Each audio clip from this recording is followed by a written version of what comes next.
কিছু কিছু এমনই মাস্টারপিস মুভি আছে যেটা শুধু দেখার জন্য না, সারা জীবন মনে রাখার জন্য হয়ে থাকে। ঠিক আমিও তোমাদের জন্য এমনই একটা মুভি নিয়ে আসলাম। তবে চলো আর দেরি না করে একটি সাবস্ক্রাইব করে দিয়ে দেখতে শুরু করি আজকের এই এক্সপ্লেন। মুভির নাম দ্য মেকানিক। মুভির শুরুতেই আমরা দেখতে পাই কম্বোডিয়ার একজন মারাত্মক গ্যাংস্টারকে, যার সিকিউরিটি এতটাই শক্তিশালী ছিল যে তার আশপাশে কোনো মানুষ তো দূরের কথা একটা পোকাও ঘেঁষতে পারতো না। কিন্তু সে গ্যাংস্টার তার নিজ বাসায় খুন হয়ে যায়। কিন্তু তার এত হাজার হাজার সিকিউরিটি থাকা সত্ত্বেও তারা কোনোভাবে বুঝতেই পারেনি তার বস কিভাবে খুন হলো।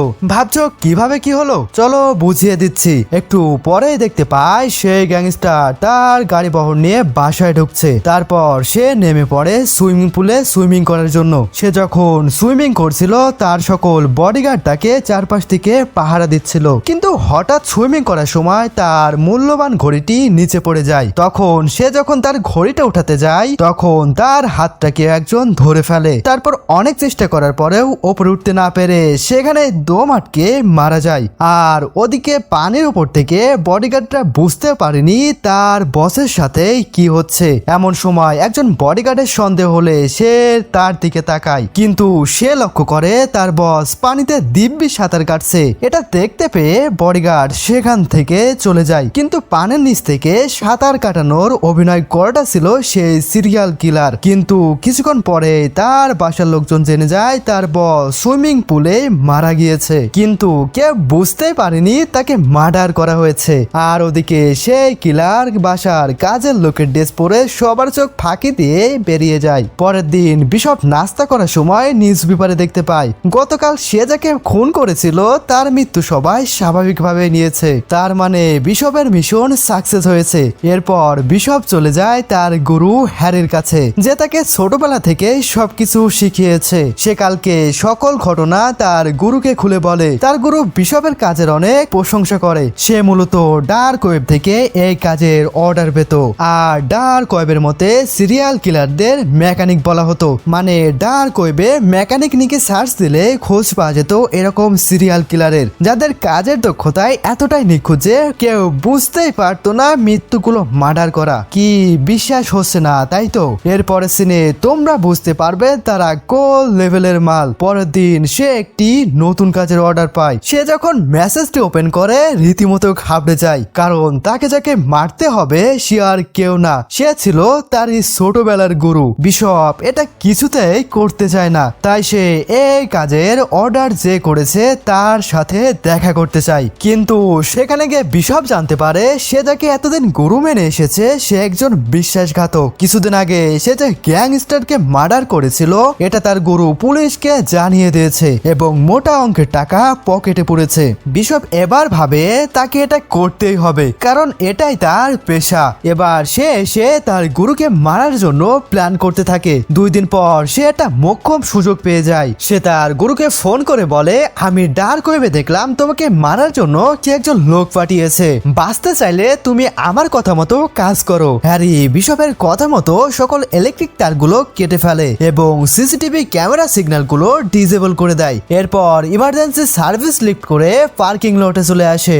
আর সেখানে হ্যারি দেখতে পায় বিশপ আগে থেকেই হ্যারির জন্য অপেক্ষা করছে। হ্যারির আর বুঝতে দেরি হয় না যে তাকে মারতে এসেছে সে বিশপ নিজেই। কিন্তু হ্যারির আর বাঁচারই কোনো উপায় ছিল না, কারণ তার কাছে কোনো ডিভাইসই নেই কাউকে ফোন করার অথবা মেসেজ করার জন্য। আর ওদিকে তো সে নিজেই সিসিটিভি ক্যামেরাগুলো ডিসেবল করে এসেছে। এখন কেউ জানতেই পারবে না হ্যারি কোথায় আছে। হ্যারি এটাও দেখে যে বিশপ আগে থেকে তার গাড়ির উইন্ডোতে 2টা গুলি করে রেখেছে, যেন তার মৃত্যুর পরে সবাই বুঝতে পারে হ্যারি কোনো গাড়ি চোর অথবা ডাকাতের আক্রমণে মারা গেছে। অবশেষে হ্যারি বলে, এই ছিল তোমার মনে? তখন বিশপ বলে, আমি তোমাকে অনেক বিশ্বাস করতাম, কিন্তু তুমি যে বিশ্বাসঘাতক এটা আমি জানতামই না। তখন হ্যারি তার কাছে থাকা অনেক দামি একটা পিস্তল বের করে, যেটা সে কোনোদিনও কাউকে দেখায়নি। এটা বের করে হ্যারি তার নিজের গাড়িতেই 3টে গুলি মারে। তার কারণ জানতে চাইলে হ্যারি বলে, আমার মৃত্যুর পর সবাই যেন এটা না ভাবে আমি অসহায়ের মতো মারা গেছি। সবাই যেন এটা জানতে পারে যে আমিও তাদের সাথে ফাইট করেছি। এরপর সেই পিস্তল বিশপের হাতে দিয়ে হ্যারি বলে তাকে গুলি করতে। তখন বিশপ বলে, তুমি চাইলে তো নিজেই মরে যেতে পারো। তখন হ্যারি বলে আজকে তুমি আমাকে না মারলেও কালকে অন্য কেউ এসে আমাকে ঠিকই মেরে ফেলবে, কারণ ডার্ক ওয়েবে একবার অর্ডার হয়ে গেলে সেটা ফেরানোর কোনো সুযোগই নেই। হ্যারির কথা শেষ না হতেই বিশপ হ্যারিকে গুলি করে দেয়। বিশপ এতদিন অনেকগুলো খুন করলেও হ্যারির খুনটা তাকে কষ্ট দেয়। পরের দিন দেখা যায় হ্যারির ছেলে স্টিভ তার বাবার কবরের পাশে দাঁড়িয়ে আছে। বিশপ সেখানে গেলে স্টিভের সাথে তার কথা হয়। স্টিভ বিশপকে আগে থেকেই চিনতো। স্টিভ তার বাবার সাথে না থাকলেও তার বাবাকে সে অনেক ভালোবাসতো। তবে বিশপই যে তার বাবাকে মেরেছে এটা স্টিভ জানতো না। বাসায় এসে স্টিভ বলতে থাকে একবার যদি সেই খুনিকে খুঁজে পাই আমিও তাকে সেভাবে মেরে প্রতিশোধ নেব। আমার ইচ্ছে করছে শহরের সব গাড়ি চোরগুলোকে একসাথে মেরে ফেলতে। বিশপ তার কথা শুনে মুস্কি হেসে সেখান থেকে চলে যায়। সেই রাতে স্টিভ গাড়িতে বসে তার বাবার কথা ভাবছিল। এমন সময় সেখানে একটি চোর এসে স্টিভের দিকে পিস্তল তাক করে বলে তোমার কাছে যা আছে সব দিয়ে দাও, নয়তো তোমার মাথার খুলি একদমই উড়িয়ে দেব। স্টিভ তো এমন কারোর জন্যই অপেক্ষা করছিল। সে উল্টো গাড়ি থেকে নেমে চোরকে বেদম খেলাতে থাকে। শেষ পর্যায়ে যখন একেবারে মেরেই ফেলছিল তখন বিশপ এসে তাকে থামায়। তখন বিশপ বলে যাকে তাকে এরকম করে মেরে কি লাভ, যে তোমার বাবাকে মেরেছে তাকে খুঁজে বের করো। পরের দিন স্টিভ বিশপকে বলে আমার বাবা তোমাকে সবকিছু শিখিয়েছে, এটা আমার বাবার বড় ভুল ছিল। বাবা যদি তোমাকে না শিখিয়ে আমাকে শেখাতো তাহলে এভাবে তাকে মরতে হতো না। স্টিভ আরো বলে তুমি আজকে যা যা অর্জন করেছো সব আমার বাবার জন্যই, তাই তোমার এই ঋণ শোধ করতেই হবে। এবার তুমি যা যা জানো আমাকে সবকিছু শেখাতে হবে। এসব শুনে বিশপ কিছু না বলে সেখান থেকেই চলে যায়। পরের দিনই বিশপ স্টিভকে কল করে বলে আমি যা জানি সব তোমাকে শেখাবো। কাল তুমি একটা ছোট্ট কুকুরছানা কিনে টরেন্টোর 4 সিজন রেস্টুরেন্টে চলে আসো। স্টিভ তার কথা মতো একটা কুকুরের বাচ্চা কিনে সেখানে চলে আসে, কিন্তু বিশপ সেখানে শুধু তাকে এতটুকুই বলে যে আগামী 20 দিন তুমি কুকুরের বাচ্চার দেখাশোনা করবে আর একে পোষ মানিয়ে তারপর আমার সাথে দেখা করবে। এটা বলে বিশপ সেখান থেকেই চলে যায়। কিন্তু স্টিভ তার কোনো কথা না শুনে পরের দিন বিশপের কাছে চলে আসে। তখন বিশপ তাকে সবকিছু বুঝিয়ে বলতে থাকে আসলে খুন তো যে কেউই করতে পারে, কিন্তু নিখুঁত ভাবে খুন করাই হচ্ছে সিরিয়াল কিলারের আসল দক্ষতা। বিশপ এবার স্টিভকে মানুষের বডি পার্ট সম্পর্কে জ্ঞান দিতে থাকে, একটা মানুষকে কতভাবে খুন করা যায় এই সবই আর কি। এরপর বিশপ স্টিভকে একটি বই দেয়, যে বইতে সকল মার্ডারের নিয়ম কানুন লেখা ছিল। তারপর বিশপ স্টিভকে নিয়ে একজনের সাথে দেখা করতে যায়। লোকটা আসলে অস্ত্রের ব্যবসা করত। বলতে বলতে বিশপ লোকটির হঠাৎ গলা পেঁচিয়ে ধরে এবং এটা দেখে স্টিভ অবাক হয়ে যায় আর দেখতে দেখতে লোকটি মারা যায়। এরপর বিশপ তার বাসায় টিভি চালিয়ে দেয় আর বারান্দার মেঝেতে কিছু তেল ঢেলে দেয় আর জ্বালানোর সাথে দড়ি বেঁধে তাকে ঝুলিয়ে দেয়, যাতে পুলিশ বুঝতে পারে লোকটি পিছলে গলায় ফাঁস লেগে মারা গেছে।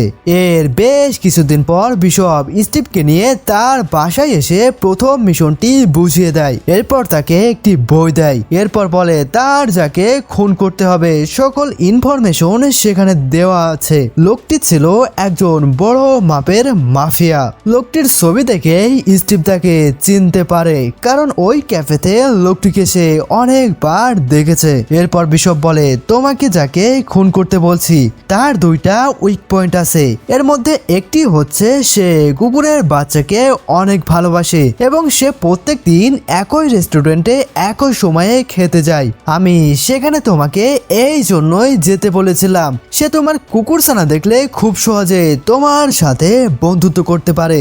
এরপর বিশপ স্টিভকে একটি বিষের কোটা দেয়, যেটাতে পানি মিশিয়ে দিলে মানুষ মিনিটের মধ্যে মারা যাবে। বিশপ স্টিভকে বলে তুমি লোকটির সাথে একদমই মারপিটে জড়াবে না আর ভুলেও তুমি তার সাথে তার বাসায় যাবে না। এরপরের দিন স্টিভ সেই রেস্টুরেন্টে বিশপের কথা মতো চলে আসে। স্টিভ লোকটির খাবারে বিষ না মিশিয়ে সে ভাবে বিশপের মতো করে লোকটিকে মার্ডার করতে। এবার স্টিভ লোকটির সাথে বন্ধুত্ব বানিয়ে তার বাসায় চলে যায়। এরপর যখন স্টিভ সেই লোকটিকে বিশপের কায়দায় মারার চেষ্টা করে তখন সে ব্যর্থ হয়ে যায়, কারণ লোকটির হাইট স্টিভের থেকেই অনেক লম্বা এবং শক্তিশালী ছিল। অনেক ধস্তাধস্তির পর একটি লোহার পেরেক দিয়ে লোকটির পেটে ঢুকে স্টিভ তাকে মেরে ফেলে। যখন স্টিভ কাজ সেরে বিশপের কাছে ফিরে আসে তখন বিশপ মুহূর্তের মধ্যে বুঝে যায় যে স্টিভ লোকটির বাসায় গিয়েছিল এবং বিশপ অনেক রেগে যায় এবং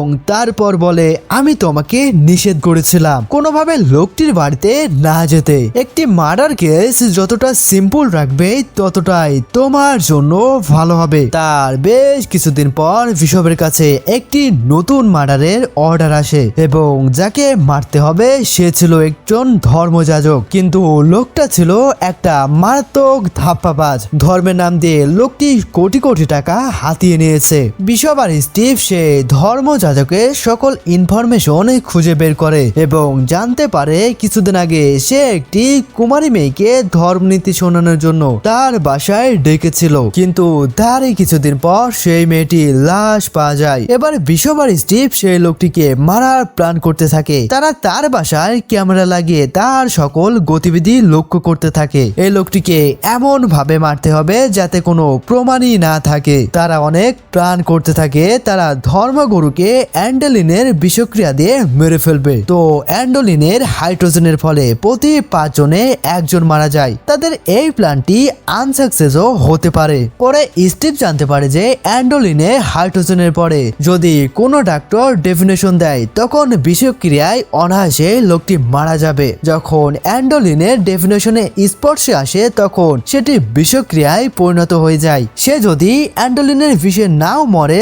তাহলে ডাক্তারের দেওয়া ডেফিনেশনের ফলে এই বিষে মারা যাবে। এরপর স্টিভ আর বিশপ সেই ধর্মগুরুর বাসায় চলে যায়, কিন্তু সেখানে গিয়ে তারা দেখতে পায় সে লোকটি ছিল একটি মারাত্মক লেভেলের মাতাল। নেশার ওভারডোজের কারণে সে অজ্ঞান হয়ে আছে আর ডক্টর তাকে একটি সিলাইনও দিয়ে রেখেছে।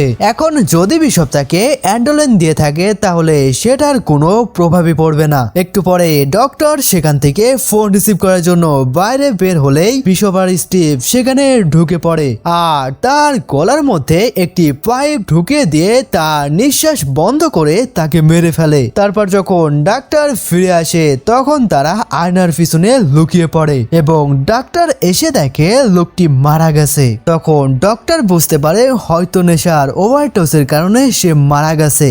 সবকিছু ঠিকঠাকই ছিল, কিন্তু হঠাৎই স্টিভের হাত থেকে একটি ছোট পিন সেখানে পড়ে যায় এবং তারা তখনই বুঝতে পারে যে ঘরের মধ্যে তারা ছাড়াও অন্য কেউ আছে। তারপর তারা এলো পাথারি গুলি ছুটতে থাকে। তখন বিশপ আর স্টিভ থিলিং এর উপরের পাইপ দিয়ে অন্য একটি ফ্ল্যাটে পালিয়ে আসতে সক্ষম হয়। এরপর নিচে নেমে তারা দুজন দুই দিকে পালিয়ে যায়। এদিকে স্টিভ পালিয়ে বিশপের বাসায় চলে আসে এবং সেখানে ঘুরতে ঘুরতে সে তার বাবার পিস্তলটি দেখতে পায় আর স্টিভ এটা দেখে সহজে বুঝে যায় যে তার বাবাকে খুন করেছে সে আর কেউ না, সে হচ্ছে বিশপ নিজেই। কারণ তার বাবার এই পিস্তলটি কাউকে সে কোনোদিনও দেখায়নি। স্টিভ সবকিছু বুঝতে পারলেও সে বিশপকে কোনো কিছুই বুঝতে দেয়নি। গাড়িতে যাওয়ার সময় স্টিভ বিশপকে জিজ্ঞেস করে, আচ্ছা তুমি কি এমন কাউকে খুন করেছো যাকে তুমি আগে থেকেই চিনতে? তখন বিশপ বলে, এরকম অনেকে আছে। এমন সময় বিশপ দেখতে পায় স্টিভের পকেটে তার বাবা সেই পিস্তলটি। তখন বিশপের আর বুঝতে দেরি হয় না যে স্টিভ তার বাবার খুন সম্পর্কে সবকিছু জেনে গেছে। এখন বিশপ স্টিভকে ইঙ্গিত করে বলে, এরকম অনেকেই আছে যাকে আমি আগে থেকে চিনতাম, কিন্তু পেশাগত কারণে তাকে খুন করতে হয়েছে। তবে আমি এটার জন্য অনেক আফসোস করি। তবে যা হয়েছে তুমি ভুলে যাও স্টিভ, এরপর তারা একটি পেট্রোল পাম্পে এসে দাঁড়ায় তেল নেওয়ার জন্য। আর যখন বিশপ গাড়িতে তেল নিচ্ছিল তখন স্টিভ কিছুটা দূরে গিয়ে সেই পিস্তল বের করে সজোরে গাড়ির ট্যাঙ্কিতে শুট করে দেয় আর তার সাথে সাথে বিস্ফোরণ হয়ে সেখানে গাড়িটি ব্লাস্ট হয়ে যায়। এরপর স্টিভ চলে আসে বিশপের একটি পুরনো বাংলো বাড়িতে এবং সেখানে বিশপ স্টিভকে দুইটা জিনিস স্পর্শ করতে বারণ করেছিল। বাবার খুনের বদলা নিতে পেরে স্টিভ এতটাই হিংস্র হয়ে গিয়েছিল যে বিশপ তাকে যে কাজগুলো করতে বারণ করেছিল সেই কাজগুলো সে আগে করে করছিল। প্রথমত একটি পিয়ানো ছিল যেটাতে বিশপ তাকে হাত দিতে নিষেধ করেছিল, আর দ্বিতীয়ত ছিল বিশপের একটি লাক্সারি গাড়ি যেটাতে বিশপ স্টিভকে উঠতে নিষেধ করেছিল। কিন্তু স্টিভ তার বাবার বদলা নিতে পেরে এতটাই ক্ষিপ্ত হয়ে গিয়েছিল যে সেই পিয়ানোটা স্টিভ আগেই বাজিয়ে দিয়েছিল এবং তারপর বাইরে এসে সেই গাড়িতেই উঠে বসে এবং গাড়ির সিটে যখন স্টিভ বসে তখন সে একটি চিঠি দেখতে পায়। চিঠিটা খুলে স্টিভ দেখতে পায় সেখানে লেখা আছে, তুমি যখন গাড়িতে উঠে পড়েছো তাহলে জেনে নাও তুমি এখন মারা যাবে। ঠিক এমন সময় গাড়িটা ব্লাস্ট হয়ে যায়। এরপর সেই গানের প্লট থেকে আগুন লেগে বাড়িটি ব্লাস্ট হয়ে যায়। এরপর মুভির লাস্ট একটি টুরিস্ট আমাদেরকে দেখানো হয়। সেই পেট্রোল পাম্পের সিকিউরিটি গার্ড যখন সিসিটিভি ক্যামেরা চেক করছিল তখন তারা দেখতে পায় গাড়িটি ব্লাস্ট হওয়ার কিছুক্ষণ আগেই গাড়ি থেকে একটি লোক লাফ দিয়ে বের হয়ে গেছিল আর এই লোকটি ছিল বিশপ নিজেই। তার মানে বিশপ এখনো বেঁচে আছে। আর সর্বশেষ কথা, মুভিটি কেমন লেগেছে তোমরা এবার নিজেরাই বলো। তোমরা কোন মুভির এক্সপ্লেশন দেখতে চাও তাড়াতাড়ি কমেন্টে লিখে ফেলো আর তাড়াতাড়ি সাবস্ক্রাইব করে ফেলো, কারণ হতে পারে তোমার পছন্দের মুভিটি এরপরেই আসতে চলেছে।